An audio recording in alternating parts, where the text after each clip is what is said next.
જે 10,000 કરોડનું ખેડૂત સરકારે એટલે ગુજરાત સરકારે જે ખેડૂતો માટે પેકેજ જાહેર કર્યું છે તે મારી દ્રષ્ટિએ ખૂબ જ ઓછું છે અને કેન્દ્ર સરકારે પણ આમાં કંઈક રાહત દેવી જોઈએ, પણ કેન્દ્ર સરકાર હજી કોઈ જાતની ઉદાસીનતા દાખવી નથી અને ખાસ કરીને ખેડૂતોની માગણી તો સંપૂર્ણ દેવા માફીની હતી. હકીકતમાં સંપૂર્ણ દેવા માફી થાય તો જ ખેડૂતોને કંઈક 2 પૈસાનો લાભ થાય અથવા કંઈક ને કંઈક ખેડૂત એમાંથી આગળ આવે, કારણ કે ખેડૂતોને અત્યારે નુકસાન એવડું મોટું છે. જે વરસાદ 40-45 વર્ષમાં કોઈ દિવસ વરસ્યો નથી, એટલે દિવાળી પછી એટલો વરસાદ વરસ્યો છે. ખેડૂતોનો પાક જે ઘરમાં આવવાનો હતો એ ધોવાઈ ગયો છે. તો જેને લઈ અને ખાસ અમારી સરકારને એ જ માગણી છે કે આ પેકેજ ખૂબ જ ઓછું છે, ખેડૂતો માટે રાહતદાયક નથી. તો આ પેકેજમાં વધારો થાય અને કેન્દ્ર સરકાર પણ કંઈક ખેડૂતો માટે ઉદાસીનતા દાખવે એવી અમારી માગણી. જે ગુજરાત સરકારે ખેડૂતો માટે પેકેજ 10,000 કરોડનું જે જાહેર કર્યું છે એ બહુ ઓછું છે, પણ જે ખેડૂતોને નુકસાન થયું હતું એની ઉપર મરહમ લગાવવાનું કામ કર્યું છે. પરંતુ માત્ર ખેડૂતોનું નુકસાન નથી થયું. ખેડૂતી સાથે જે જોડાયેલા લોકો છે એટલે કે ખેત મજદૂર છે, પશુપાલકો છે અને જે જમીનના ધોવાણ થયા છે આ એમાં પણ મજૂર વર્ગ છે. એટલે આ બધેની વચ્ચે જે 10,000 કરોડ છે એ બહુ ઓછા છે અને ખેડૂતોની સાથે સાથે ખેત મજદૂર અને પશુપાલકો આ તમામ લોકોને આમાં સ્પષ્ટતા નથી કરી, તો એમને ક્યાંક ને ક્યાંક આમાં રાહત મળે અને સાથે ખેડૂતોને જે રાહત મળી છે એવી આ બધાને રાહત મળે એવી મારી માંગણી છે.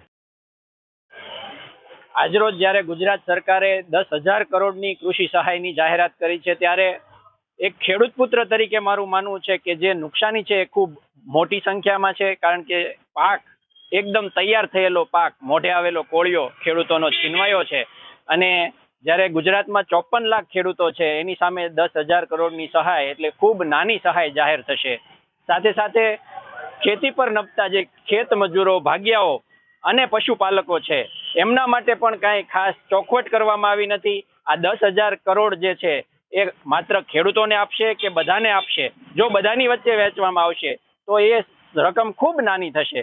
તો આ તબક્કે એક ખેડૂત પુત્ર તરીકે મારે કહેવું છે કે જે સહાય છે એ ખૂબ નાની છે અને સત્વરે એ સહાય ખેડૂતોના ખાતામાં પહોંચે અને એ જાહેર કરવામાં આવે કે કોને કેટલી સહાય આપવામાં આવશે, પ્રતિ હેક્ટર, પ્રતિ એકર કે પ્રતિ ખેડૂત, એ પણ તાત્કાલિક જાહેર કરવાની જરૂર છે. સરકારશ્રીએ જે 10,000 કરોડનું પેકેજ જાહેર કર્યું છે તો ખેડૂતોને ખરેખર ગુજરાતમાં ખેડૂતોને આ આંશિક રકમ ગણાય, કારણ કે 1,00,000 કરોડ કરતાં પણ વધારે નુકસાની ખેડૂતોની ગઈ છે. ગત ઉનાળુ પાકમાં નુકસાની ગઈ, અત્યારે ચોમાસુ પાકમાં અતિવૃષ્ટિના કારણે જે નુકસાની ગઈ છે તો એમાં 10,000 કરોડ મામૂલી રકમ ગણી શકાય. એટલે સરકારે આમાં કંઈક વધારો કરવો જોઈએ, કેન્દ્ર સરકારે આમાં એનું યોગદાન આપવું જોઈએ અને આ જે રકમ છે એ ખેડૂતોને કઈ રીતે ફાળવવામાં આવશે એવી કોઈ સરકારશ્રીએ સ્પષ્ટતા કરી નથી. એકર દીઠ કે ખેડૂત દીઠ 53 લાખ ખેડૂત છે ગુજરાતમાં, તો એને ખેડૂત દીઠ શું ફાળવવામાં આવશે એવી સ્પષ્ટતા નથી કરી. એટલે સરકારશ્રીએ આમાં કંઈક વધારો કરી અને ખેડૂતોને યોગ્ય ન્યાય મળે અને એનું લેણા મુક્ત ખેડૂત થાય એવું સરકારશ્રીને ધ્યાને આવે એવી ખેડૂતોની માંગણી છે.